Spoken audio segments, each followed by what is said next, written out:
Okay, seems that we're online now.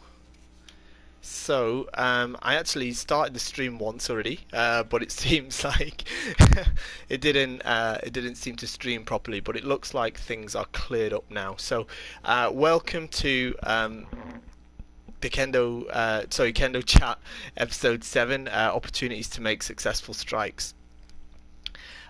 This is going to be a really interesting episode. I'm really looking forward to bringing it to you.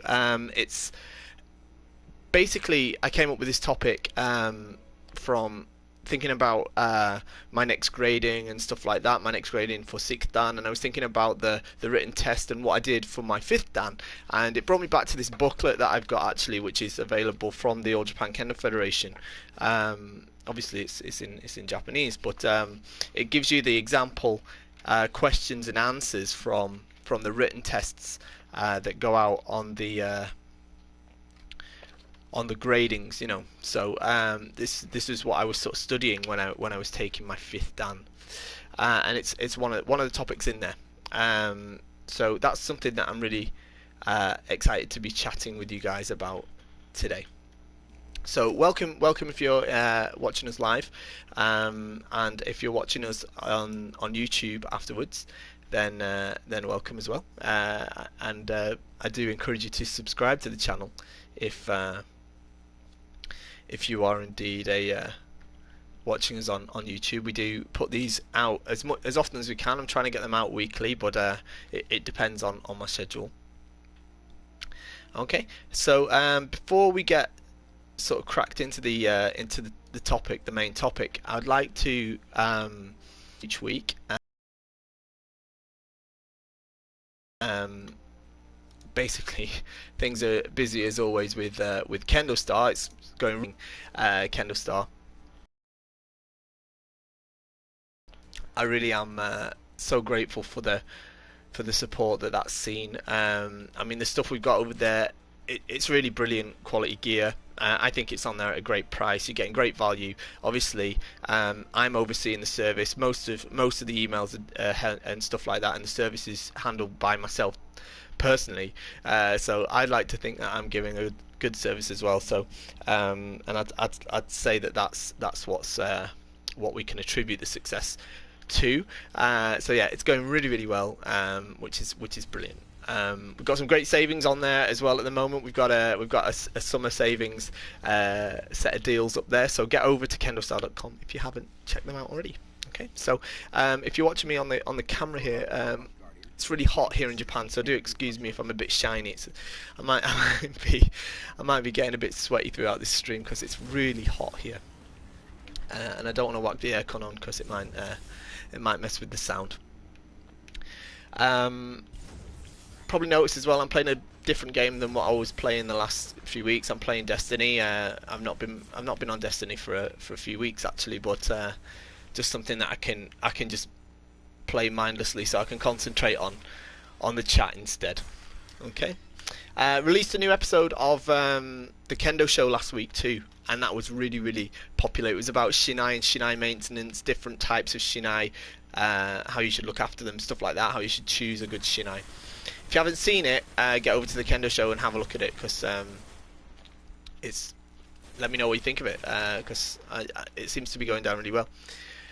And on the topic of the Kendo Show, last weekend I spent filming actually some brand new episodes, and I think they're going to be absolutely awesome. We covered some really cool topics, and it was at a new location, new dojo that I'm being allowed to use. Absolutely beautiful dojo. I'm really excited to be bringing new episodes on you from that location, and I've got a new pair of hands on the job as well. Somebody else is helping me this time. Rather than a guest, is more of a new co-presenter is probably a better way of putting it. So I'll be introducing someone new to you in the Kendo Show as well, which is another really exciting aspect of what's been going on. So do make sure that you're subscribed to the Kendo Show on YouTube if you haven't done already, and hit that like button on the Facebook page too, so you can be kept up to date with it all. Of course, if you're a contributor to our Patreon fund, that's patreon.com the Kendo Show, then you may already know a little bit about this new location and this new co-presenter, because I have given away a few little details on there on the Patreon only feed on the little blog that I write over there. So you may already know, or you may not. But if you do enjoy the Kendo Show, if it is something that you like us making, and you would like to see us make more of it at a even higher quality and even more regular basis, then do consider contributing to our Patreon. It's patreon.com/the Kendo Show. Okay, so that's enough of that. Let's get on to today's topic, which is opportunities to make successful strikes. Okay, super important, obviously, because it's about making successful hits, making your waza successful. What I'd like to just mention, though, is what I'm while I just hide in this cave, what I'd like to mention really is what I'm talking about here is the All Japan Kendo Federation's official statements on what the correct opportunities are. Like I said, I've got this book here that I worked from, and it actually lists them up here. And basically, it's not to say that these are, what can I say? If you don't make if you make a strike that's outside of one of those opportunities, it's not correct. It's more to do with the fact that if you make a successful strike, then effectively it falls into one of these categories. And essentially, the reason we sort of break them down into those categories is to help us study the opportunities that appear during an encounter, and allow us to think about how we can make those opportunities, how we can create those opportunities, or how we could capitalize on them when they do indeed appear. Hi Andy, hi, thanks for joining us in the stream. So with that being said, what I'd like to do is, I think I'd like to first off just have a look. Let's sort of list them out. What the AJKF, the All Japan Kendo Federation, sets out for us as the official opportunities, and then we'll go over them all one by one and have a little talk about what each one sort of means, and a little bit of sort of examination as to how we might be able to integrate those opportunities into our own kendo. Okay, so the list of them, let's list them out first. Okay, so you've got basically you've got 6 of these. Hang on, I'm just getting shot at, so I'll just give that lad a grenade there.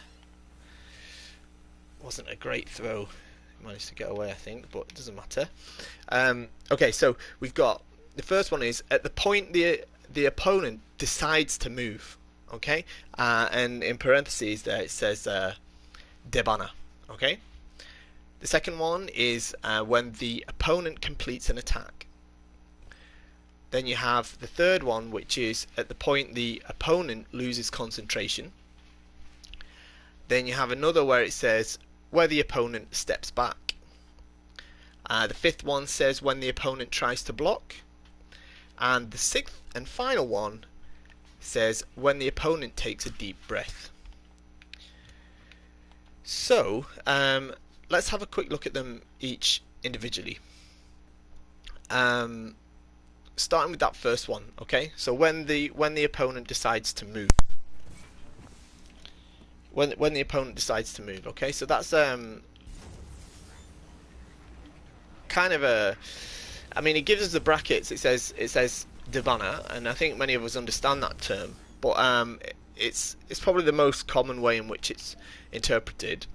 Basically, it's to strike the opponent at the very instant, the very moment when they begin to move. Okay, that's the key point. It must be at the moment when they begin to move, not after they've moved. We're not going to meet their timing. We're going to be one step ahead of their timing. Okay, and to do that, you have to take what's called the sen. Okay, or if I was to put it into English, I think the most appropriate way to think of it is to take the initiative. Okay, you need to make sure you're a step ahead of them. Okay, it's usually done by controlling their movements. So, for example, you put them under so much pressure that all they all they can do is attack. They just feel like they have to attack because your pressure is too strong, for example. But you've been in control of that from the start, so you put them under that pressure, forcing them into the attack. But you're already on top of the situation, and you're ready to hit them at that very moment when they decide, "Oh, I've got to make a hit." Okay, it's probably the highest tier of opportunities, and certainly the hardest to achieve. Okay, it's possible to do it by accident, but it isn't something we should, be trying to do by accident. Of course, we want to be able to. It's not something we should be doing off reflex. It isn't about beating your opponent with speed. It's about controlling your opponent's movements and making sure that you are the one that's got the initiative and instigating the movements of the situation. Okay, the flow of the situation, as it were. So basically, if you aim to achieve this kind of datotsu, this kind of strike, and you can improve your ability to create opportunities for debana in this way, then obviously you're going to have a lot more success in shiai, and you're going to have a lot of success in gradings, of course.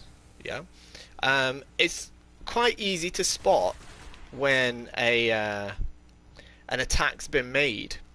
Let's take debana, okay? Let's take debana, and let's say it's quite easy to spot when someone's done it out of reflex and by accident, and when somebody's done it by taking control of the situation, forcing the opponent to move and taking the initiative. Yeah, let's take the degote, debana kote. Yeah, so at the point when the opponent decides to move, bam, you hit their kote. However, you'll often see that often when the opponent has a slightly weak men attack, perhaps they make a large sort of non-efficient swing with the shinai and a reasonably slow movement, even well after they've already started their attack, you can still, if you're quicker than them, sort of deform your body, lose your posture, and hit a sort of degote strike whilst leaning to one side or the other, and it might hit them before the men hits you. But this is clearly you responding to their movements and not the opposite.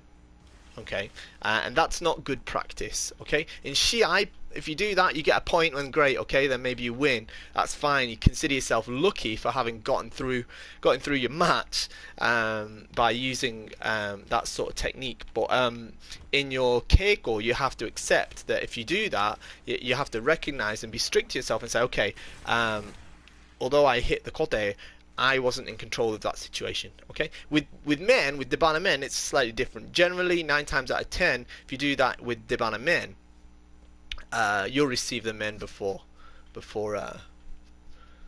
yours hits. At the very least, your men probably will not land. Okay, so that's the first one. Okay. Like I said, probably the hardest one, but also I think it's one of the most important for the overall development of yourself as a kendoka. It will improve the other areas of your kendo as well. Let's pick up one of these side missions from over here. Okay, so moving on to the next type of opportunity for an attack or a strike. It's when an opponent completes. Hang on a second. Don't want to get killed here. Hang on. When they complete an attack. Okay. Hey Andy, currently in Kyoto. Can I come visit you? Yeah, sure you can. No problem. You'll have to. I recommend you send me an email. mail@kendostar.com. Or you can shoot me a message on Facebook, and hopefully we can hook up a way to meet up. I can't guarantee I can get you into a kendo practice. It depends on the schedule of your visit. So on what day you can come, and whether there's a kendo practice that I can get you into. But certainly get in touch, and I'll be more than happy to try and help you out. Okay, so when the opponent completes an attack, so it has a couple of possible forms actually. The first is really sort of basic. Let's say it's when they make an attack with poor zanshin, okay, and you make a strike immediately after. Let's take a really often seen example. So they make a main strike and they miss, and they still go running off into the distance, man, like this, keeping their back to you, and just run past you, okay? And then when they turn around with no sort of awareness, and they receive a men strike, okay? This is in every time you see this. This is a ippon, okay? This is counted as yuko datotsu. This is an example of making a strike when when your opponent has completed theirs. They haven't just completed their strike, they've completed all of the elements of their movement, actually, if you think about it. Another is if they attack like a kind of half-hearted kote and leave their feet where they are afterwards, and you are able to then take advantage of their inability to move or react and make a quick strike, maybe hikimen or hikiote, and you get a point there, okay? It's called atouchi, okay, to strike afterwards. This is a very obvious and clear example of an opportunity to make a strike once at the point when your opponent completes a strike, okay? But there's also another form of it, and it's a little bit more subtle. And it refers more to when at the point when the actual strike, and that just means the literal attack, the act of trying to hit you with the shinai, has been complete.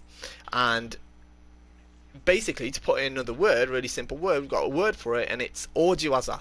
Okay, I'm not sure if ojiwaza is I'm not a real huge fan of the term ojiwaza, actually. It's just there isn't a better one to describe it. But essentially, ojiwaza in Japanese means like reactive technique, and I'm not. Reactive is a little bit of a misnomer about it, but essentially, the opponent comes to strike, and at the moment the actual strike is finished. So, for example, they come for men, and at the moment that men strike is supposed to have landed or is completed, then you've either blocked or evaded it, and you strike do. So you have maybe kaishi do or nuki do. Now, basically, it's a little bit more subtle, because sometimes it can seem like the strikes happen at the same time, or especially with something like nuki do. But actually, it's technically after the strike's completed, I think. Which is why it falls into this sort of category. Okay. Now, the reason I said that about ojiwaza, about the actual terminology for it, is like with any of these opportunities. Okay. It's best to create them rather than wait for them. So if you're performing ojiwaza, for example, or counterattacks, then it should be the product of you influencing the opponent. So you made the opponent attack you in order for you to return with a strike that you were planning all along. You want to set up that counter as opposed to just act on reflex. So that's something that on Div 0, hi, Shinji 2001, whenever I try ojiwaza I always get hit. Yep, that happens a lot. And the reason for that is because you haven't created the opportunity. Instead, you've waited for them to attack, and they've taken the initiative. Okay, um, so they've taken the initiative, and that's why their strike lands before you. Either that, or as Haru Kendo's just said, you just need to a little bit more practice on your actual technique, and even maybe you need to make your movements a little bit sharper as well. But what you don't want to be doing is waiting for them. Oh, I think he's gonna hit men, so I'll wait for him to do that, and then I'll try and do Kaishido, because I guarantee you'll get hit on the men before you have time, because they're in control of the situation. Okay, it's just like with Debana Waza. You have to take the sen. You have to take initiative. Okay, it's really, really super important for that type of opportunity. Okay, so the next one is a little bit different. It says, now I've written when the opponent loses concentration. Hi Andy, nice to see Kendo Star having a good start. Henry from Finland. Hi Henry. Thank you very much. Oh, just saying hi before heading off to Keiko. Great, thank you very much for joining us to say that, and thank you for your support. And in terms of it's been going great on Kendo Star. So thank you very much. I really appreciate that. And yeah, have a great Keiko. May you explain a little bit of Hazushi later. Yeah, let me come back to that. I might have to just look into that a little bit before I come back to you fully on it. There we go. Kuzushi. Okay, yeah, no problem. We'll talk about Hazushi is a different Japanese word. So no problem. We'll talk about Kuzushi afterwards. Absolutely. Okay, right, where was I? We're talking about now when the opponent loses concentration. Now that's my own personal take on this Japanese text, okay? Because the Japanese text reads, it says, no problem about the keyboard. Yeah, it's not going to recognize the Japanese words. So. It says that the opponent loses concentration, but it says in Japanese, it says itsuita tokoro. So that means itsuita can mean like just to when they settled, but there's a parentheses after it, actually, which is kind of, even in the Japanese it needs a little bit of explanation. So it says like shinshin no kinchou ga yurunda shunkan. So that means like that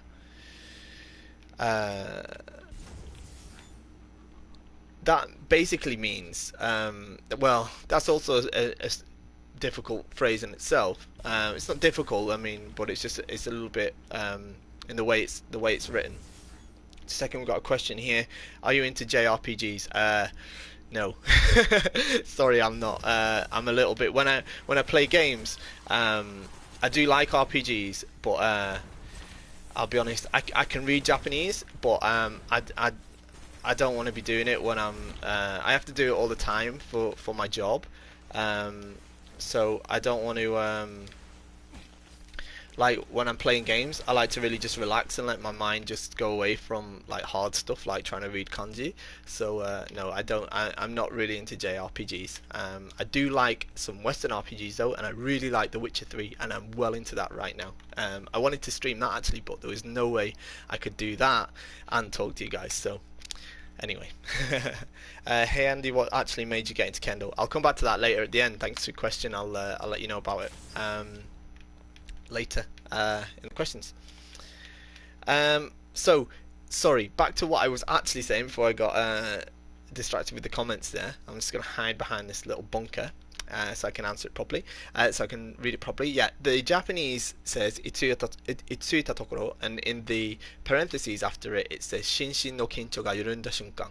So it means the word kincho in there, it means kincho means to like in everyday Japanese it means to be nervous, but in this case I believe it means something closer to like uh, mental tension.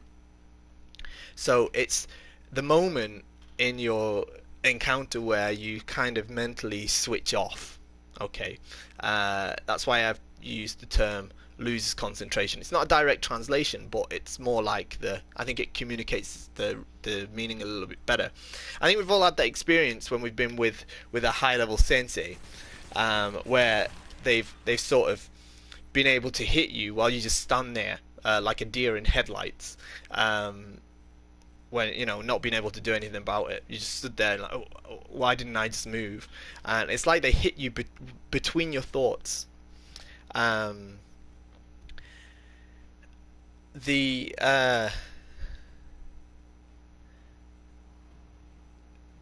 it's like there's that point where we momentarily sort of tuned out. We all I think we all experience that at some point. And it can be caused by lots of different things. The concept of shikai is a very interesting one that I'd probably like to talk about in another episode of this actually, but the actual four sicknesses of Kendo. Now, they can be a thing that causes us to lose this concentration. And if we talk about, for example, I'll just kill these bad guys. Just hide behind this little rock here. If we talk about creating this sort of opportunity, this aite ga itsuita tokoro, it's like when you have to be able to put them into a state of doubt and confusion, and a point where they falter or kind of can't decide what to do, and then they'll start thinking. It's not really panic, but you get in a state of unknowing, sort of faltering, not knowing what to do. So you've got to kind of put them in that position, and that's quite difficult in itself. Okay, so let's move on to the next type of opportunity. It says when the opponent steps back. Okay, and it sounds straightforward. When they step back, basically when we step backwards, it's pretty impossible for us to make a successful strike. You literally can't make a good strike whilst you're running away. You can only be struck. You can only be hit. Okay, that's the thing that's really to take away from that. So if you can put enough pressure on your opponent to force them into a state of escape or wanting to escape, then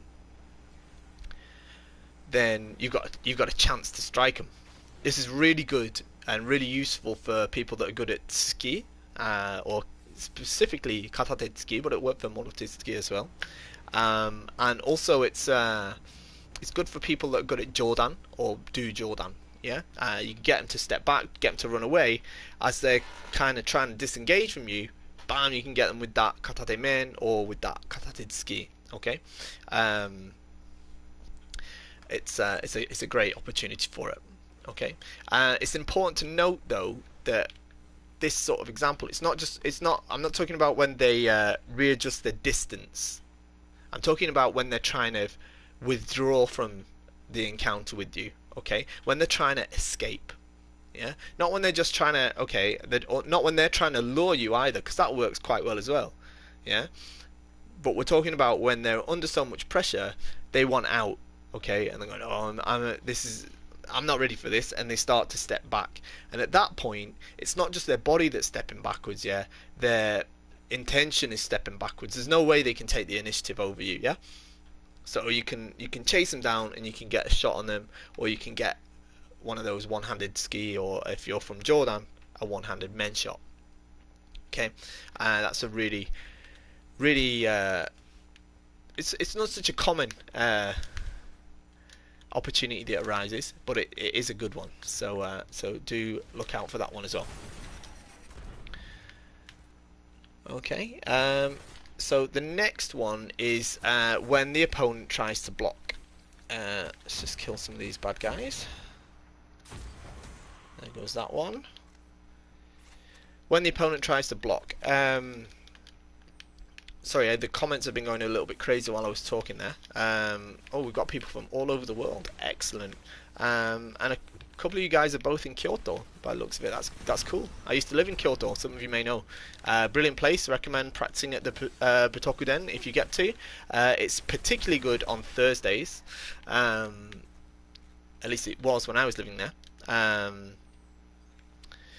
Lawson versus Family Mart versus 7-Eleven. Which is best? Depends what you're buying. You're buying coffee at 7-Eleven. If you're buying chicken, you want Family Mart. But the Lawson chicken's pretty good too, actually. In fact, the Lawson do a chicken that's and they sell a bun separately, and you put the two together, you got like a chicken burger. It's pretty damn good, actually. But if you're gonna buy a cup of coffee, you want to go and get it from 7-Eleven. So back on topic. Back on topic is when the opponent tries to block is the next opportunity. Again, it seems pretty straightforward, and it's a point I make quite often. I actually shared a video earlier today on my Facebook page. I shared it twice actually, which isn't something I normally do, but I shared it after watching it the first time because I thought it was a great video. It was a video of the All Japan, not All Japan, sorry, it was the Kanto region, which is the sort of Tokyo region, not just Tokyo, but that area, sort of Eastern Japan area. Jitsugyodan, which is the company's Taikai tournament. And it was the collection of Ippon from the tournament. I shared it the first time just because I watched it through. I thought it was a great set of points from the tournament. Great high level tournament, of course. And then I watched it through a second time, and essentially, as I knew I was going to be talking about this today, there was one particular point that sort of stuck out, and it was when the guy was trying to block, and he got hit. Now, it's something that I've talked about a lot.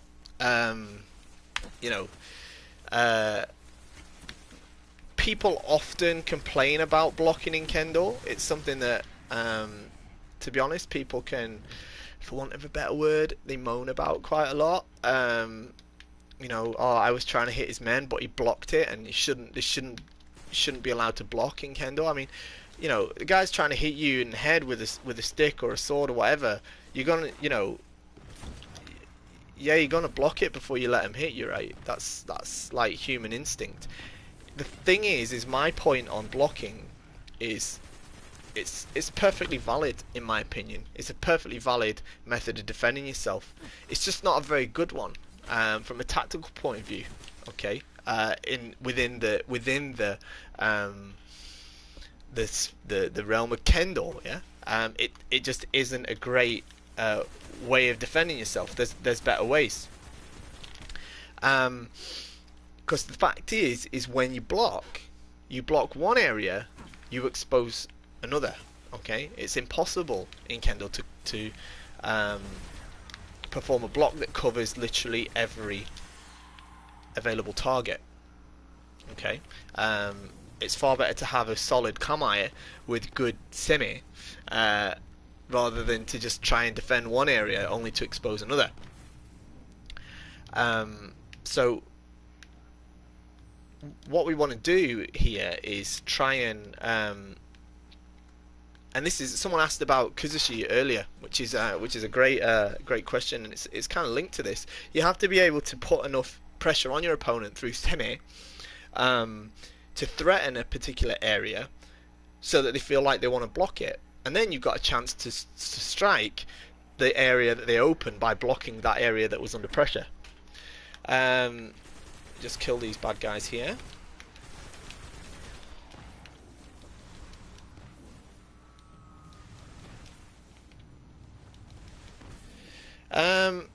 My sensei says that blocking is only okay if you actually do something with it. Kaishi Suriage. If you get hit, you get hit. Well, In Keiko, I agree, and especially when you're practicing with your sensei, that's true.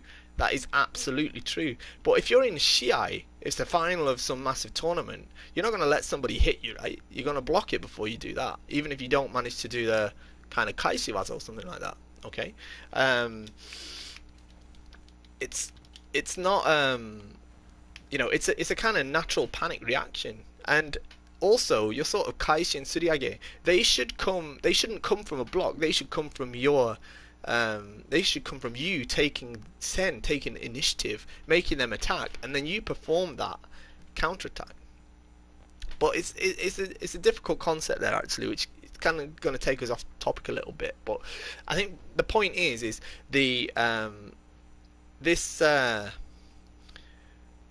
opportunity as designated by the AJKF is that you've got an opportunity to strike when an opponent attempts to block, and that's the point I'm trying to make. If you want to block, go ahead and do it, but you're putting yourself in danger. Simple as that. And from the point of view of the attacker, yeah, let's say you often see in Shiai, you often see a feint to the men and then a drop down onto the kote, yeah? 1-2 like this, okay? You see this a lot, both here in Japan, you see it abroad as well. And it's a great technique, works a lot, and it works really well against people that are really fidgety. But to just rely on feints like that, just throwing the shinai up this way and then trying to hit this way, it's not conducive to good Kendo. You won't improve, and you'll only be able to get so far by doing that. You get up against someone that's any good, it's not going to work. It's only going to work against people that are weak and they're easily surprised, or inexperienced is actually what I should have said, not weak, but it's more about experience, I think. Instead, what you have to do is, let's go back to that example of attacking the kote. We want to attack the kote, and we're going to throw feint to the men so that he can get his hands up, and then we can drop. We can get his hands up, and then we can drop down onto his kote. The key to this technique is that you make sure that you apply seme, and you effectively make him feel through your seme, your effective seme, that his men is in danger. Okay, you don't just randomly throw the shinai and go like this. Yeah, you make him feel through effective seme that you are going to make an effective strike to his men. Okay, and this will bring you the opportunity to use that feint into a kote strike. Okay, and you have to use the experience that you gain throughout the encounter whilst watching him. Oh, this guy's likely to throw up his hands, this guy's likely to move his hands this way or that way. I usually get really nervous in Shiai to the point where when my body stiffens up. Any tips? I'll come back to that at the end. I'm going to do a Q&A at the end. We got a question about Kuzushi, which I'll come back to earlier, and I've got one about how how I started Kendo. So I'm going to come back to those, and I'll come back to your one about nerves as well. I'll come back to them after I've finished talking about these opportunities. So yeah, like I say, the important thing is that if you're going to use this method to create an opportunity, then it comes from seme. Okay, it's not something that comes from luck. Okay, you don't throw it around randomly. Okay. The next one, and we're actually getting through these pretty quickly. The next one is basically about when the opponent steps backwards. Sorry, no, we just did that one. Sorry. When the opponent takes a deep breath. When the opponent takes a deep breath. Now, I think many of us have heard, probably our sensei may have told us, that breathing in Kendo is an extremely important aspect. It makes a big difference.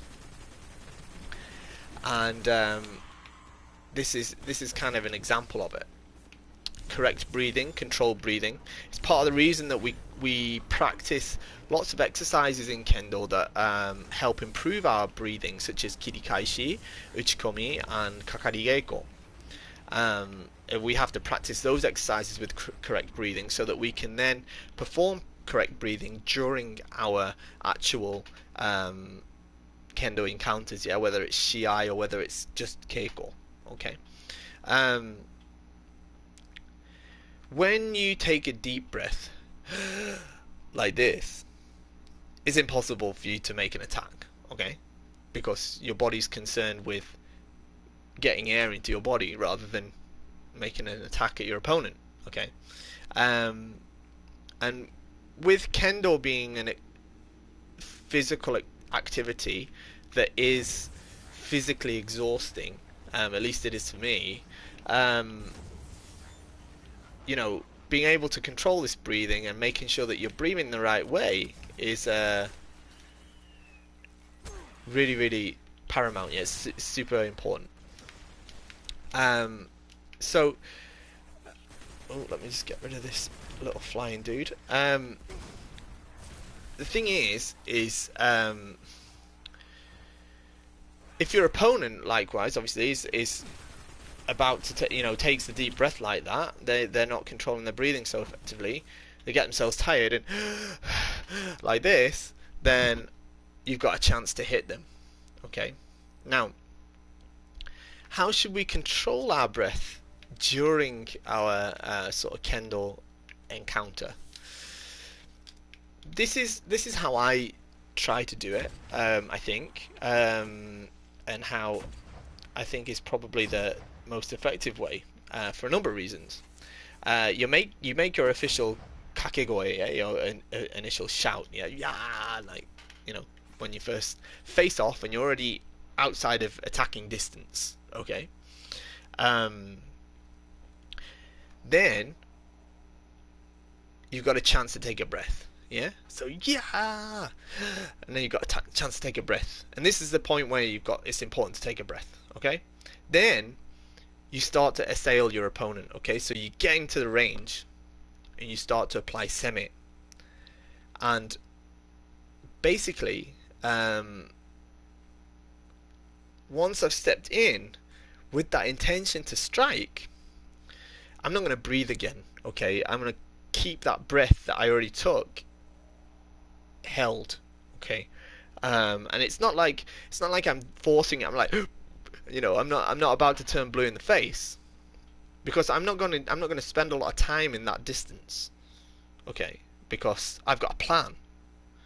So I'm going to step into that cutting distance, and I'm going to figure out if this plan's going to work. But I'm already past the point of no return, okay? So I don't need so much time, yeah? Obviously, I've got to be able to keep that breath for a long time, but I haven't got time to think about breathing. I'm concentrating on my my opponent in front of me and whether I can carry out the plan that I've set out for myself, okay? And if I can't, I have to quickly modify it and do something else, yeah? And then once it's there, bang, I can go, yeah? And I can release that tension that's been building up. This takes a lot of practice, okay? And it's only through sort of... I'm going to avoid saying that that's what everybody should necessarily do. I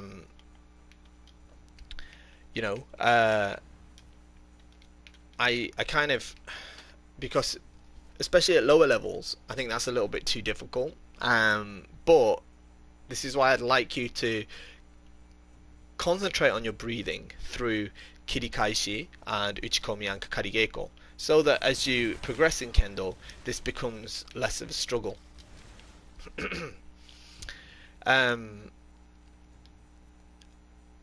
It's really difficult, and I think this is, making the strike when your opponent draws breath. That's not so much an opportunity you can create yourself, but it is something that you can avoid yourself by practicing, okay? And it will come with time. Have I ever considered doing a kendo podcast? You could answer the questions sent in by listeners there, or just talk about kendo in general. Well, yeah, I have thought about doing a Kendo podcast actually, and I think that's where the idea for this live stream sort of came about. I kind of wanted to use this live stream really just to kind of, I'm just messing around on the PlayStation, but it's a really simple way for me to get out live and interact with you guys, you know, on a real time basis, whilst chatting about Kendall and whilst taking your questions as well. This time, for the first time, I've got another mic on me, which you can't probably see, but I've got another mic on me, and I'm recording just the audio for this as well, and I'm going to see about uploading that as a audio only file to some sort of hosting service. Haven't decided what yet, but I will obviously announce that, because I've had requests for that. A lot of people like to listen to this while they're driving, stuff like that. So I'll certainly be releasing the audio from this stream as well. Obviously the video will be up on YouTube as well for your viewing pleasure. But yeah, actually a sort of podcast type idea is something that is in the works, in addition to this live stream. Obviously it might not be a live event thing, but it is something that I would like to do in the future, potentially with the Kendo show actually. So yeah, watch this space in regards to that. So okay, well, essentially I've chatted over all of the 6 official opportunities to attack there. In summary, if you make a successful strike in Kendo, it fits into one of those categories. If it doesn't, then it's possibly questionable as to whether it was a successful strike or not. So that's enough about that. We've gone over that. If you've got more questions on it, you can shoot me an email or a comment on Facebook or what have you. That's no problem at all, and I'll do my best to answer you on it. 2 more things though. I mentioned on the announcement, I'm going to do some questions. So we'll do a Q&A in a moment. So if you've got more questions and stuff, I'll get back to the ones that have already been asked. If you've got more questions, if you can fire them into the comments, that would be awesome, and I'll answer them for you.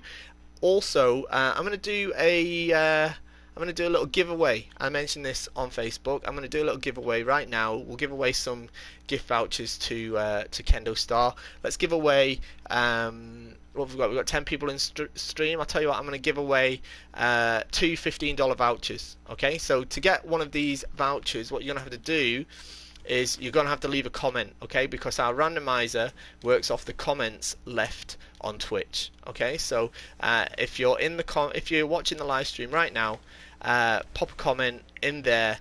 It can be anything, or post as a question, of course, because I'm going to start answering these questions that we've got, and I'll fire us off this giveaway. Okay, so the first question we got was about Kuzushi. Kuzushi, very deep concept in Kendo. It can be interpreted in lots of different ways, and it appears in Kendo in lots of ways. Thinking of purchasing a new Borg set from Kendo Star. Great, fantastic choice. Are they made in Japan? Yes, the Kaisei series Borg set is made in Japan. We have some sets as well, obviously, that are a little bit cheaper, a little bit more cost effective actually, but really fantastic quality still. But I still can't, obviously, to offer them at that quality at that price, it isn't necessarily possible for us to make everything in Japan. But we do have made in Japan sets. We've got some other stuff as well which isn't on the website yet, so if you want something specific and you can't find it on the website, just pop me an email, okay? So how do I strike my sensei? I'll get back to that one in a minute.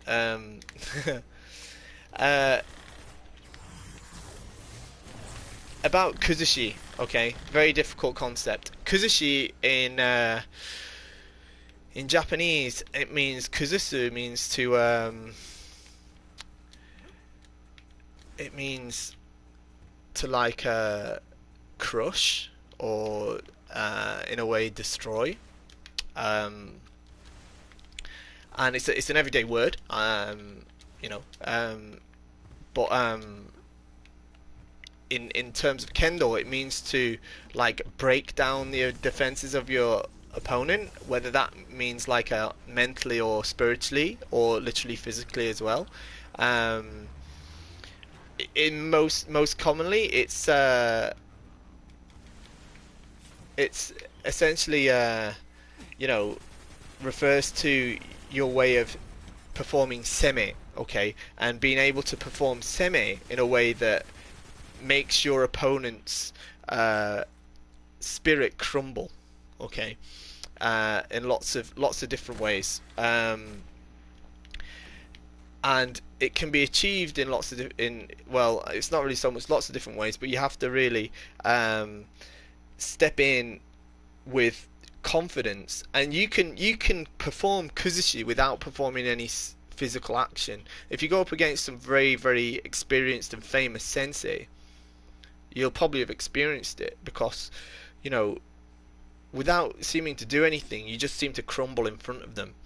And it can also happen through what you demonstrate throughout the keiko. So if you are able to strike an amazing debana men by controlling the opponent, then afterwards they're going to start to, you know, the four sicknesses are going to creep in there, and they're going to start to sort of waver, and that counts as kuzushi as well.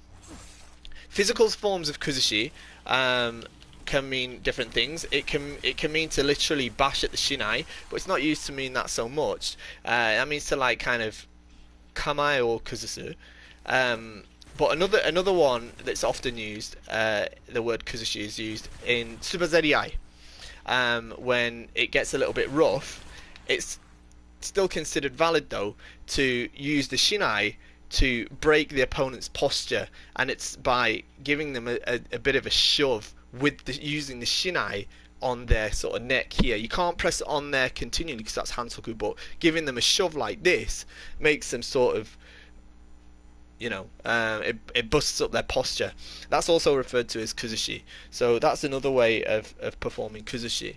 But essentially, I think in terms of the question, it meant more about on in effects to seme, and I think it's really about the concept of kigurai. I don't want to throw too many buzzwords in here, but like that sort of presence that you have, and that comes from confidence, and confidence comes from practice, because you have to develop your own technique in order to be able to be confident in its effectiveness.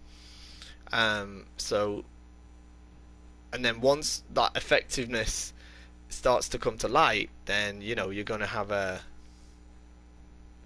you're gonna see more success. You're going to get more confidence, and you're going to have a lot more influence over your opponent, which translates to kuzushi. Okay, bit of a difficult thing, but there you go. Okay, so I'll get to the next question in a minute. Somebody just said, I was wondering about the other ones too. So same quality level from outside of Japan. Okay, in terms of the quality level, we're talking about the Borg sets from Kendo Star again now. Okay, we've got the Kaisei set, which is our signature model. Absolutely brilliant set of Borg. I designed it after I've got almost a decade of experience now working as a Kendo professional here in Japan. Okay, I don't just sit here shipping out stuff that people ordered. Yeah, I've worked in this industry as a serious professional now for the best part of a decade, and the knowledge that I've gained directly from the craftsmen, directly from visiting the workshops, sort of culminated in me designing the Kaisei set, and it's what I believe to be the perfect set. It's made to order in Japan, and yeah, I understand it's the sort of pricier end of Kendogo as a whole. What I did with the other sets, I took as much of those features as I could to keep the quality as high as possible, while still being able to offer it out at a decent um, level of value. Okay, so at a good price. And I was really strict about quality. Quality and service are the pillars um, of my what can I say, my practice. So in terms of those cheaper sets, yes, they're made over in China. I've sourced what I believe to be the best workshop over there that's overseen by Japanese craftsmen. The quality itself doesn't change between the in terms of craftsmanship. What you're paying for, and the difference in price is that the kaisei set is made to order. It's whereas the cheaper sets are not made to order, but they are made in a massive variety of sizes, so you will get a decent, you still get a decent fit, and you're also paying for a difference in quality of materials. That isn't to say that the cheaper ones are poor quality materials. They are fantastic quality materials, okay, but that's why you'll also see that the cheaper ones on Kendo Star aren't necessarily as cheap as you might see on other websites, because I am strict on the quality. I'm also strict on ethical sourcing. I won't have anything made in factories where the workers are not treated appropriately, and I won't have anybody I won't source them from anywhere where child labour is employed. There's lots of that sort of stuff that goes on in this industry, and I simply won't have it. So yeah, what I can and I do guarantee is that the quality of all of the products on my website are without question excellent. So at any price range. So I hope that sort of answers that. Okay. Keep those comments coming in. By the way, I'll do the randomizer in a moment for the gift voucher. So please do keep posting those comments. It can be anything, doesn't matter. Okay, so somebody asked me about how I started Kendo. I thought that's a brilliant question. It's a really boring story. It's not that interesting at all. I got into Kendo after I was involved in a different activity. It wasn't a sport, it was a different activity. I don't think I'll go into what that was right now, but essentially someone else who was very dear to me in that in that community, he also was a student of Kendo. He had more experience, he was doing Kendo. And he gave me I visited his house. He had a shinai in his house, and I was like, "What's that? That looks cool." As I'd always been into, martial arts stuff, and particularly swords. Big Star Wars fan, so and I liked anything to do with Japan and Japanese sword as well. Loving computer games too, and basically, yeah, he gave me the shinai that was in his house. He said, "Oh well, you just take it home." I was like, "Oh, you crazy? That's amazing, thank you." Took it, got on the internet, had a look into what it was, found Kendo, and just out of pure coincidence, there was a brand new dojo that had just opened up about an hour from my house by car. Which was by far the closest, and I went, gave it a go, and fell in love with it. It changed my life. That was a long time ago now, but yeah, that was how I got into it.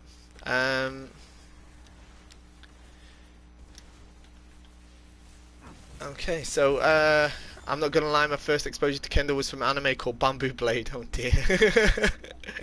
I'll tell you something. I'll be honest with you guys. As much as I love Japanese culture, anime manga is something I never got into. I do know the anime you're talking about, Bamboo Blade, but I only know of it. I've never watched it. You also asked about nerves. Do you know what? I'm gonna roll one of these. I said I'd give away two two. I'm gonna give away. I said I'd give away 2 of these gift vouchers. I'm gonna give one away right now. Okay, so I'm gonna randomize one. When your name comes up as the winner, what you got to do is you've got to email me or you've got to message me on Twitch. Okay, not in the chat. Yeah, I need you to give me a direct inbox. It's probably best to email me though at mail@KendoStar. Okay, here we go. We're gonna roll it now. Okay, whoever this comes up is gonna get a $15 voucher. Here it goes. Jajambiv, is that how you say it? I'm not sure. There you go. You got a voucher. Excellent. Well done. $15. Send me a message or an email, and I'll let you know how to get it. Okay. Wait a sec. Big thank you. Big fan of Kendo in general, but really enjoyed the variety of gear and artistic work that goes into it, whether from Japan or elsewhere. Absolutely, absolutely. That's absolutely right. Japanese craftsmanship is absolutely amazing for Kendo equipment. It really, really is. But that isn't to say that it's the only, it deserves all the credit, because there is a long, long history of craftsmanship from outside of Japan as well, and that means from Korea and from China as well. And if you're dealing with the right place, the quality is also absolutely amazing. So okay, to move on to the questions, there was a question about nerves. Oh no, I'm gonna get killed because I went out of the arena. Oh dear. Let's have a look. It was just a second. I'll just go back through the chat history here. Hang on. It said I usually get really nervous. This is from Haru Kendo. It says I usually get really nervous in Shiai to the point where my body stiffens up. Any tips? Basically, yeah. I do. It's really difficult. Practice, and practice. Do more Shiai. Do as much Shiai as you possibly can. Second thing is do Digeko. Okay, go and visit other dojos as much as you can, or if your teacher will let you, because that will expose you to more varieties of Kendo, and different people do Kendo. And also practice with different sensei as much as you can. Okay, people that are higher in rank to you and are your teachers, particularly, and this goes for doing Digeko as well, going to other dojos. You want to put yourself in Kendo situations that are going to make you nervous. Okay, I get nervous when I'm up against the Hachidan. Yeah, you don't experience that except in Shiai. Yeah. Or I get nervous when I go and practice in a place I've never practiced before, or I don't know so well, I don't know as many people. Okay, so what I'm doing is I'm practicing doing Kendo under that situation of being nervous. Okay, I really recommend you do that. Second thing is just do your best to try and relax a little bit whilst you're there. Obviously that sounds really stupid, patronizing today, but that isn't how I mean it. What you want to do is, nerves is something that can be controlled, and it's something that I've had a lot of trouble with myself. It's something that I've had a lot of trouble with in various Shiai in the past, and it's something that I've only recently been able to get a grip on. And there's some really good sort of resources and stuff out there for helping yourself stay calm under pressure. And I read a couple of books that were really helpful to me whilst I was this was after the World Championships last year actually, because I didn't do as well in it as I'd wanted to, and it went on a year of sort of thinking about this and trying to deal with this and improve this, led to me having a much better experience at the last European Championships. And it's really about thinking on a basic level. Yeah, just addressing yourself. Yeah, you're there at the Shiai. Okay, I'm nervous, but why am I nervous? What do I want to be nervous? Because you don't have to be nervous. You have the choice, okay? You know, you have control over your body and your emotions. So just try and take time, go to somewhere quiet if you have to at the event, and think to yourself, do I really need to be this nervous? What's the worst that's gonna happen to me? Because at the end of the day, if you're at Shiai, the worst possible the thing that's gonna happen is you're gonna go out on the Shiai during the first round. You're gonna get 2 points hit on you really quickly. It's all gonna be over in 10 seconds, and then you can go home or whatever. Yeah. No one's gonna die. No one's gonna get hurt. It's not the end of the world. It's gonna be a bit embarrassing, possibly. It's not, but you might feel like it is. But it's not going to be embarrassing because it happens to everybody. You won't die, yeah. uh, but you know, just have that conversation with yourself. Okay, don't get caught up into thinking, "Oh no, I might lose. I'm gonna lose." Yeah, you might lose. Everybody loses. It's no problem. Yeah, my first year, I got battered in like 12 seconds. Yeah, um, Christ, the last Europeans, I got to the quarter final. Total stupid thing straight off the bat. Didn't think about what I was doing. Lost it in less than a minute probably. Yeah. But you know that happens to us all.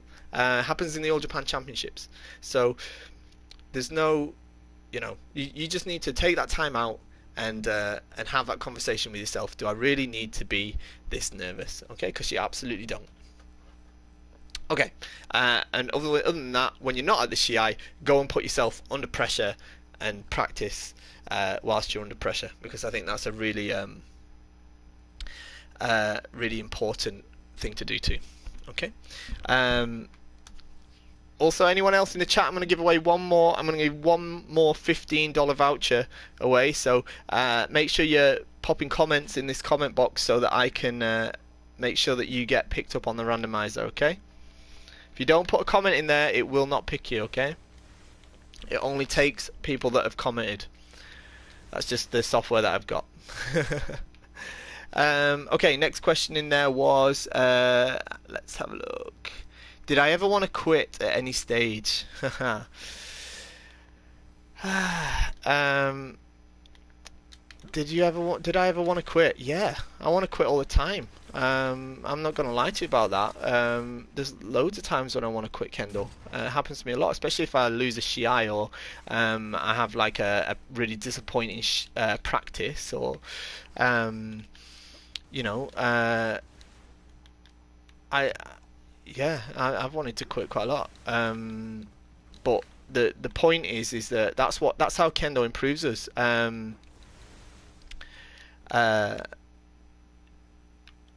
Is there a difference between chat and comment? I don't think so. I'm not an expert on Twitch, but I think if you're watching it on the right hand side, there should be like a chat box. Just stick something in there. Doesn't matter what it is.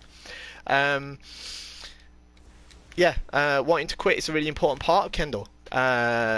If you haven't felt like you want to quit, then I don't think you got to the hardest point of Kendo yet, because you have to go through that, and you have to go through that point of wanting to quit, and you have to come out the other side and not quit. If you do that, then you'll get better. But you know, you're going to have times when you're going to have weeks, months even, where you feel like you're not getting better. I still have it now, where you feel like you're going to Shiai, you're just getting beaten. You go into practice with your sensei, all he does is tell you you're doing this wrong or doing that wrong, or that he's hitting you here or she's hitting you here and there, and you just don't feel like you're getting anywhere. But you have to just keep battling through it. Yeah, that's part of what Shugyo is about. Yeah, and you will get better if you do that. Okay, but you quit, you'll never get better again in your life. Yeah, but you know, if asking me if I ever wanted to quit, yeah, I mean, I love Kendo with an absolute passion. It's my entire life. But yeah, I mean, even now, there's times when I think, what am I doing this for? This is crazy. Why am I putting myself through this physical pain? Why am I putting myself through this emotional stress? Yeah, of course I feel like that. But you know, don't let it beat you, please. Yeah, you can beat that, and you'll be happier for beating it. Okay. Okay. Feather 8, do you or have you ever trained in Iaido? I'm going to answer this question, and then I'm going to be answering. Then I'm going to do another giveaway, and then I'm going to answer the rest. Have I ever trained in Iaido? I've done one session of Iaido. Because where I started Kendo, there wasn't really any idol club. Just my Kendo teacher had a bit of experience. He showed me a little bit. That's all I've done. I've got no experience of Iaido other than that, except for I know about Iaito and I know about Japanese swords because that was a requirement of my career. So I know about Iaito and I know about the equipment used in Iaido. I know about Shinken. But I couldn't tell you anything about the actual practice of Iaido because I don't have experience in it. Would I like to do Iaido is possibly a follow-on question from that, and yeah, I am sort of open to the idea of trying out Iaido, but at the same time, I'm so committed and invested in Kendo, I don't know if I can feel like I don't feel like I can sort of do it. If I was going to go to any idol practice, I feel like I should be at a Kendo practice, and that's just because of how invested I am in Kendo. Okay, now let me just do this giveaway. Let's pick one more person, and then I'll answer the rest of these questions. Let's have a look. Who's it going to be? We've got just a second. Here it goes. Boga Bro.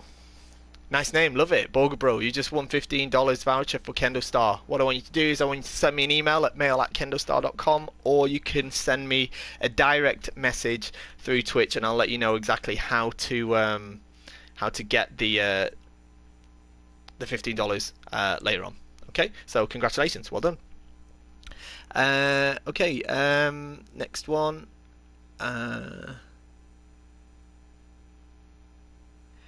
And this is from Bolgabro, actually. This is your question. Sorry, it's taken me a while to get through these. Hey, Andy, just curious, what's the difference between a $200 Bolg set and a $2,000 Bolg set? $200 Bolg set, I don't think you're going to get much for $200. There are $200 Bolg sets out there right now.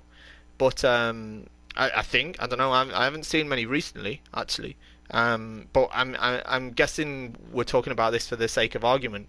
I think the root of the question is more, what's the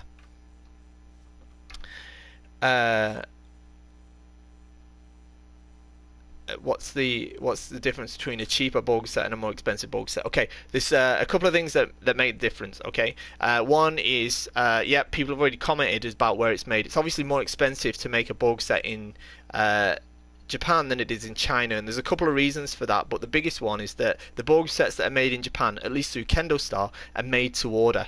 Okay, each order that's received, that customer's measurements are used to make an individual set just for them. Bolg sets that are cheaper are generally made from stock. Okay, and obviously it's cheaper to make 100 Bolg sets at once in a series of sizes than to make them one at a time, and that makes a big difference. Okay, that's one thing. Another thing that affects the cost obviously is the quality of the materials or the materials used. You use higher quality materials, obviously that's going to put the price of the Bolg up quite a lot too. Okay, the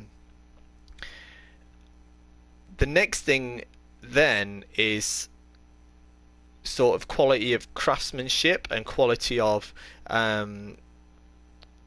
well, let's say the actual I think there's an ethical situation there as well. It's really easy to go to. I could source Bolg sets super cheap if I was prepared to sacrifice my own moral values and go to places where they were not keeping a well-regulated factory and not necessarily paying their factory workers properly, not employing people that were necessarily of legal working age. Sadly, there's a lot of that still going on in the Kendogu industry. So that's one red flag that I think flies up when you see Bolg sets that are super duper cheap. Secondly is obviously the actual quality of the craftsmanship they're doing as well. If they're kicking out Bolg that cheap, it means they're kicking it out very quickly, which means are they really putting the time and care into making these Boga sets that they really need to be doing. That's why when I started out Kendo Star, I've done my very best. I've got a really high standard for what I put on there. I've been to pretty much all of the manufacturing facilities now in Asia. I've been there, seen them, witnessed them with my own eyes. I know which ones are not so good. I know which ones are terrible. I know which ones are really good. And for good stuff, you have to pay a little bit more. That's a fact. So if you're talking about what's the difference between a $200 bulk set and a $2,000 bulk set, well, for $200, you might get something that's made in a sweatshop that's frankly a piece of junk. And for $2,000, well, that's not necessarily to say that $2,000 is definitely going to get you the best bulk set out there, because that depends on where you're buying it from as well, because there are unscrupulous retailers out there, but actually, frankly, not so many of them there are operating overseas. But in Japan, you can easily be ripped off, because there's quite a lot of unscrupulous Bedog companies here, if I'm honest with you. If we're talking about Kendo Star, what we're more talking about is what you're going to get a difference between $400 or $500 and sort of $1,500, $2,000. Well, what you're talking about, the difference there is if you're going to spend $400 or $500, which is about what you're going to pay for the cheaper sets, then you're still going to get a good quality set that's going to be certainly great as a second set, or if you're as like a spare set, or if you're just starting out in Kendo, if you're just starting out in Kendo, it's also going to be a great first set. It's still going to last you a decent amount of time. It's made from decent quality materials and good quality craftsmanship. Of course, we have to make them overseas, but we still are strict on the factory that we get them from. So that's why we're not kicking out $200 Boga sets. Yeah, you're going to still have to pay $400 or $500 to get one of our cheaper sets, but that's because we've got confidence in our quality, we've got confidence in the services that we're providing as well. But what's the difference between jumping up to that $1,500 kaisei, something like that? Well, then you're going to get the best quality materials that are out there. You're going to get something that's completely made to order, to your own specifications, your own sizes, and it's going to be customized in pretty much any of the ways that you want it to be as well. So I think, and that's sort of how I'd put the difference between it. One thing that I would say that does not necessarily affect the price of Kendogu is the stitching. Okay, it's very worrying to see that some retailers like to say, okay, well, 6mm is cheap and 2mm is expensive. Frankly, with machine stitch Boga, if we're talking about hand stitch Boga, that's something different. But frankly, my personal opinion, hand stitch Boga, it's a little bit overrated. It's certainly overpriced, which is why you don't actually see it on Kendo Star right now. It might be something that I add in the future. I don't use it myself though, because I actually think that the machine stitch stuff that's available now surpasses it in terms of quality and certainly functionality. But if we're talking about machine stitch Boga, these stitches are put in with a machine. Of course, it doesn't really cost that much different to do 3mm or whether to do 7mm or whatever. It's just another way to kind of push up the price. So I'd be a little bit worried about that. Of course, stitch width doesn't represent quality either. Stitch width, a wider stitch width gives more flexibility and more protection. A tighter stitch width gives more rigidity and a little bit more durability. Okay, so that's why what we do is we have this 6mm wider stitching on the top, the parts where you're going to get hit, but on the parts where it rubs against your body where it needs the durability, we put gunomizashi, which is like a 3mm stitching, and that's on both the kaisei set, the top, the signature model set, and the shinsei set as well, the one that's a bit cheaper. Okay, so I hope that that sort of answers that question. Let's have a look. I love my Kendo Star Borg set. Thank you very much. I want to get one too, hopefully soon. Oh, excellent! And you just got a voucher as well, so hopefully that will help you get one. Let's have a look.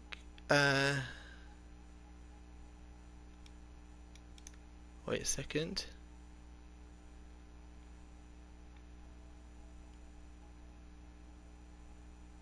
Okay, what do you do if you have a disrespectful person visiting your dojo and is a higher rank than you? It's a bit awkward sometimes at training. Now, that's a really difficult question, isn't it? Uh, that's a really it's a difficult one to deal with because I mean it depends how you're going to quantify the term disrespectful. I don't know what you know.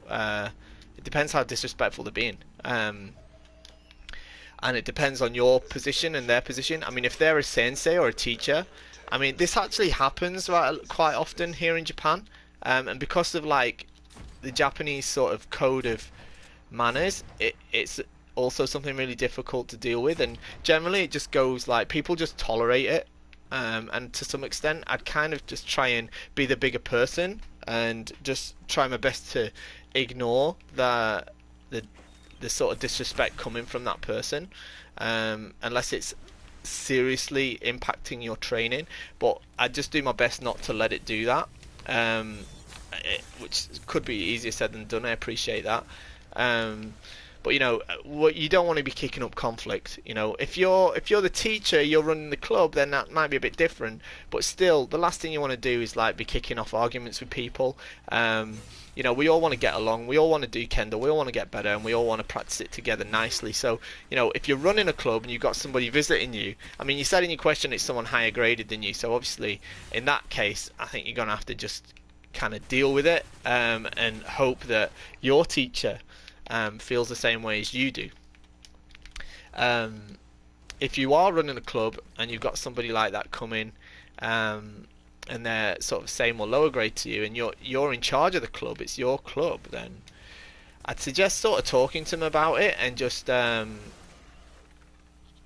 you know I'd suggest sort of talking to them about it like quietly and friendly in a friendly way, and just say, look, you know, like this sort of thing, it's not really cool here, like it's not really the way we do it. What you know, is that how things are where you're in your club or something? Because like, it's just a bit different here or whatever, and just try and work it out in a sort of civil way. The last thing you want is some sort of feud. That sort of thing's horrible, and it plagues the kendo world. There's too much of it. Um, you know, it'd be much easier if we just kind of were a little bit more tolerant of each other. I think. Uh, let's have a look. Everyone at the dojo was impressed with my Shinsei set. Excellent, that's great news. It certainly doesn't come as a surprise because it's a fantastic set, especially at the price that we're putting it out at. But that's great to hear. Thank you very much. That's quite interesting. So many times I get sucked in by the stitch marketing. Yeah, that's essentially what it is. It's marketing, and this is something that I really think has to change. And that's one of my passions with Kendo Star. One of my missions, as it were, is I don't want this. So I don't want people having the wool pulled over their eyes, being told that, oh, this 2mm set's better, so you have to pay more for it. Because frankly, you know, I've used a 2mm set of Borgu. A hand stitch set once, and the tightest stitching I've ever seen was called hand stitching is done differently. It's not in millimeters. It's in the old-fashioned system, which is called bu. So you have ichibu, which is 1 bu. You have 1.5 bu, 2 bu. This one which was called hachi din. Okay, so 0.8 bu. Okay, less than 1 bu. It's like a stitch width of like 1.5 millimeters or something stupid, like 2 millimeters. Same thing. Horrible stuff, absolutely horrible. Okay, it's so hard. It's like trying to wear something made out of stone. Okay, it's just not comfortable. Yeah, it kind of looks impressive, but you know, it's not about the stitching. Yeah, the stitching's super important, but it certainly doesn't have to relate to the price. I mean, hand stitch bulk does relate to the price because it directly reflects the effort, but it's a myth to think that tight stitched bulgur is better, and it's certainly a myth to think that, especially with machine stitched bulgur, that a tighter stitching should cost a lot more. It might cost a bit more, understandable, but a massive amount, no. Okay. What do I think of Jordan and Nito? Oh, I hate being asked this question. um, what do I think of Jordan and Nito? Right. Both Jordan and Nito are important. Um, they're very important aspects of Kendo, uh, especially from a historical point of view. Jordan is a different tactical approach to Kendo. You use a different kamae. You have to use a different style of Kendo. Has slightly different set of waza, and I think it adds to the it adds very much to the variety and spice of what Kendo is. And although I'm not a Jordan practitioner, and I don't have a desire to become one, I do have I have taught Jordan to people, and I do some of the people that I sort of teach now are Jordan practitioners, and I do value its existence in Kendo very much. It's very it has its merits and it has its downsides too, and I think it's got a very important place. Similarly with Nito, Nito is also a very important aspect of Kendo. That's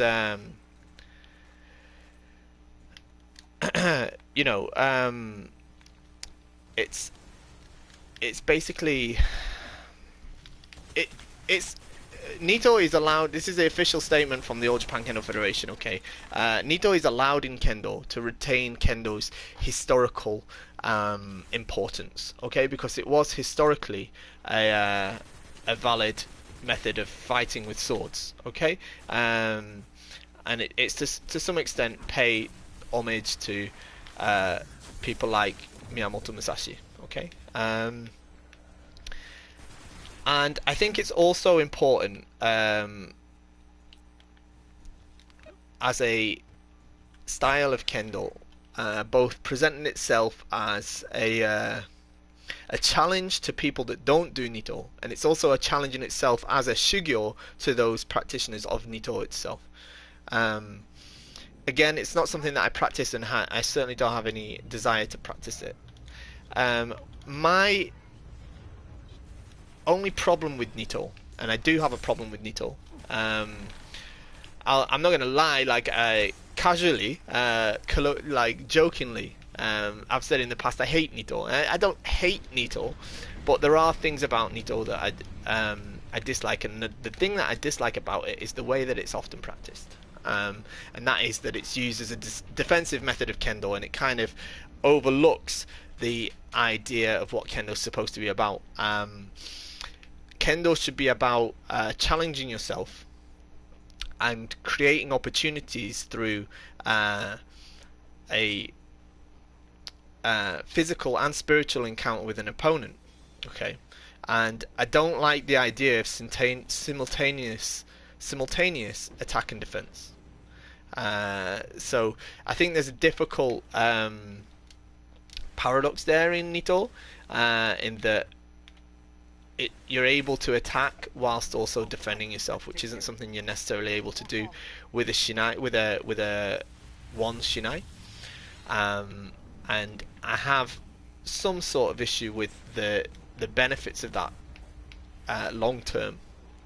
But if you watch some very high level Nito sensei, such as I believe he's called Fuji sensei, that just passed his Hachidan using Nito, essentially the concepts that underlie his Kendo are the same as any Hachidan that does Ito style Kendo. So I think if people practice Nito, then they should be aiming for the same thing as the people that practice one style or one sword Kendo, and the same goes for people that do Jordan. Okay, that's my take on that. Okay. Sorry, it's a bit of a long rambling answer that. I have to choose my words sort of carefully because I don't want to upset people. But I'd like people to continue practicing those forms of Kendo, but I'd just like them to do it whilst making sure that they're, just making sure it doesn't devolve into stick fighting. because that'd be a terrible shame. Um, okay, so next one, it says, do I do extra training at home for Kendo? Well, not as much as I'd like to, because I just simply don't have enough time for it. I'm super busy with when I'm not at practice, I'm working, okay, especially since Kendo Star opened, because it's mad busy, which is great. Sadly, the only times I get to play video games these days is with you guys, like this. But having said that, I used to do a lot of. I used to go down the gym, do a bit of physical training. I used to do some weight training as well as cardio training. But more importantly, and this is something that I think everybody should be doing outside of the dojo, is and it's really easily overlooked. Everybody should be doing Mitori Geiko. Okay, you should be watching other people do kendo. Okay, we've got this beautiful resource called YouTube. It's absolutely amazing. There's kendo all over it. Okay, and there's some excellent examples that we can watch and copy. Okay, and if you do that, you'll get that into your brain, that image of what those guys are doing, and you'll start to naturally begin to copy it. And that is a really, really important part of practicing outside of the dojo. So I would love to encourage all of you to do that. Okay, another question. Is there really that much difference between higher end shinais and average ones? On some websites they sell Dobari Madake for $100 and others will cost $40. Okay, Shinai is a difficult one. Shinai are getting more and more expensive. Finally, frankly they were a little bit too cheap for quite a while. But thankfully, the labour standards in the places that produce Shinai are starting to increase, which obviously that impacts the cost of them. But it's for a good cause, so I don't think that's a problem. In terms of the Madake Shinai, Madake is simply a species of bamboo, okay? So a Shinai being Madake doesn't mean that it's good, first of all, okay? It just means that it's made from a different species of bamboo than what's called a cage Shinai. I'm just going to take a sip of water because I've been talking for ages. Yeah, it's called it's just a different type of bamboo. So you can have total rubbish pieces of Shinai that are total pieces of garbage, that are made from Madake. Yeah, it's a little bit more expensive than Keichiku, but not by a massive amount. What you're really paying for with a more expensive Shinai is the craftsmanship involved in it. Some of them need to be fully hand carved. Some of them are mostly, cheaper ones are mostly done on a machine that does the cutting and shaving and the little bit of bending, whereas the better ones are properly hand shaved. So yeah, you can be getting what you pay for. Doesn't mean anything with the durability though, and sadly, even a $150, $200 Shinai can break just as easily as a $20 one. So what you've got to do is really you've got to care for it. The different shapes of the Shinai, they affect the durability of them. You'll get more durability out of a Koto-gata Shinai or a Chokuto style Shinai, like an old-fashioned style one, but it'll feel a lot heavier and be harder to swing. That's the sort of trade-off. That's sort of my stance on that. Shinai, frankly, 90% of Shinai now, probably more. They're made in China. There's hardly any made in Japan now. The guys making them in Japan, they're all really old men, and they're pretty much retired. Some of them will take orders, but they forget about them, or they just don't, or they take 18 months to do it. To be honest, I'll tell you something about Shinai made in Japan. I've got a couple, and I've never been super happy with them because Japanese bamboo is the stiffest bamboo ever. It's really, really stiff, and I prefer Shinai that are flexible. So I don't like the feel of them as much, and also in Japan, unless you're in a top level Shinai, they don't weigh Shinai here. So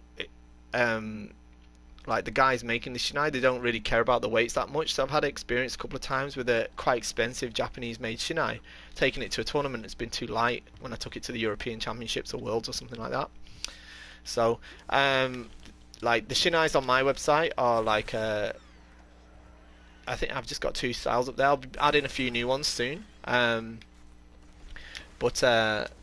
you know, I just base them on the sort of shinais that I like to use. Which actually brings us to the next question, doesn't it? That quick question is, what kind of shinai do you use? Koto or door body? Right, what do I use? I use basic practice shinais for practice, just like the ones on kendostar.com. I use those for my everyday keiko. Because they're not the cheapest ones out there, but they're pretty decent quality bamboo. I like the feel of them, and they've got decent fittings on them. I don't like it when the fittings. I've got quite a few. I've had cheaper ones where the fittings have torn. The fittings have torn very easily. So I like the double layered, the double folded ska. So I am essentially using those for my regular keiko, the ones on Kendo Star, and again the ones on Kendo Star, the Dobari shinai on there are the ones that I take into Shiai. Those ones are made basically based on a shinai that I used in the World Championships actually. They're based on that particular model. I actually had them made based on that, and they're not a super Jisengata style, because I don't like the tip to be too thin, because they break really quickly if you do that, and also I don't find you get a really solid pop out of them when you hit specifically the kote. But I like a little bit of meat on them. So for Shiai, again on kendostar.com, we've got some like a Dobari, so they're Madake shinai, and they're the ones that I use for Shiai and gradings, or like those sort of special occasions, stuff like that. Okay. Okay. Mentioned it in a JB video, wanted to hear a bit more about it. Thank you. I apologise for the question. No problem. No, don't need to apologise for the question. I'll answer whatever questions you guys have got. There's so many different types of Dobari shinai at varying price points, really overwhelming at times. Yeah, it is. It can be quite difficult. I totally agree. Okay, that's great. Well, I've been at this now for almost an hour and 40 minutes, so that's actually been one of my longer live streams. Gameplay's been super boring. Sorry about that. I've never touted myself much of a skilled gamer. It's just a little bit of background stuff whilst I'm really chatting about Kendo, which is where my true passions lie. Thank you so much all for joining me. It's been absolutely great chatting with you all. It's been really, really fun. I think we covered loads of cool topics today. Obviously we had the main topic, got some great questions there. Congratulations to the good 2 guys that got the $15 vouchers. If you could pop me an email or a direct message on Twitch, I'll get that to you. Finally, just before I go, just another plug, because this is what keeps us all going. The Kendo Show, it's obviously the YouTube channel that I'm doing, that we're doing to bring information about Kendo, try and promote it around the world. Please subscribe to it if you haven't done already, and make sure you're clicking like on the Facebook page, and this project as well, Kendo Gamer. Basically, this is a way for me to interact with you guys in real time, like we've done now. It's been really, really great. Also get out some information, have a chat about Kendo whilst just messing around on the PlayStation. Basically, both these projects though, the Kendo Show and Kendo Gamer, are supported in 2 main ways. Okay, we've got the Patreon. Okay, if you do enjoy the Kendo Show, if you like the material that I'm putting out, and you'd like to see it improve, like I would like us to get more episodes out on a more regular basis and have more variation. I'd really love it to grow into something huge. Yeah, I'd really love to, like I said, develop those sort of podcastings, maybe make it into a sort of more like have a talk show style episode. Maybe we could do a episodes where we travel around Japan, see different stuff, travel around the world even, but all that sort of stuff needs funding, and one of the ways that we do that is through Patreon. So if you do enjoy the content that we put out on the Kendo Show, I would love to encourage you to get over to patreon.com/the Kendo Show and just consider helping us out over there. It's cheaper than a subscription to Netflix, and it'll make you better at Kendo as well with a bit of luck. And obviously the other thing that supports it all is Kendo Star. We've had a lot of chat about Borgu today. It's been really great to talk about different aspects of Kendogu. As many of you know, I am a professional in the field. I have been working with Kendogu for the best part of a decade now.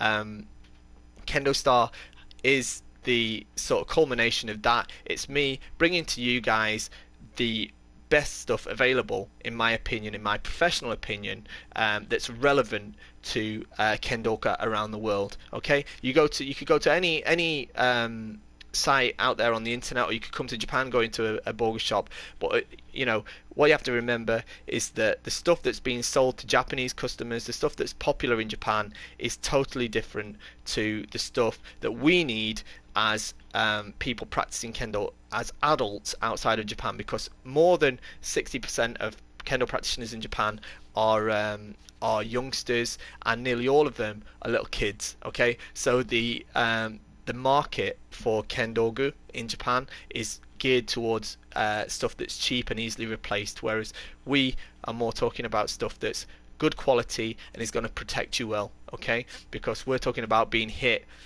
by adults that are strong and don't really know what they're doing. Okay, so we want to make sure that we're keeping that protection up there, and also good quality that's going to last you a very long time. Okay, so that's about it. Will there be Kendo style merchandise? Yes, there will at some point. There's going to be Kendo Gamer merchandise as well. I'm working on that right now. So if you guys would like to see Kendo Gamer t-shirts, so if you guys are into games as well as Kendo and you'd like to sort of display that, I am working on a series of Kendo Gamer t-shirts as well. And I'll probably be having a Kendo Star set of merchandise too. Probably the Kendo Show too. I'd love to do that. It's something that is on the... it's in the works, okay? So do keep your eyes out for that. Thank you so much once again for joining me today. It's been really, really great to chat with you all. Kendo Game Show, I wonder if that means. Kendo Game Show, that'd be well good, wouldn't it? Oh, like a Kendo fighting game. You know, there used to be one of those on PlayStation 1. It was rubbish. So yeah, thank you so much for joining us. It's been really, really great to chat with you all, and to chat about Kendo, hang out with you, take your questions, and thank you as well for continually supporting what we're doing. In terms of a schedule for this, someone asked me if there was a schedule for these streams. I'm trying to kick them out every week. I'm trying to do them on a Friday here in Japan, every week. This sort of time seems to get the most people. If you got a different time that you think will be better, then feel free to let me know that too. But this sort of time seems to be good, so I'll do my best to keep bringing them to you. Okay. Okay. So yeah. Okay. I'm gonna go now. Okay, because the comments are starting to get weird. So thank you so much for joining, everybody. Okay, and I'll see you in the next one. Okay. Take care.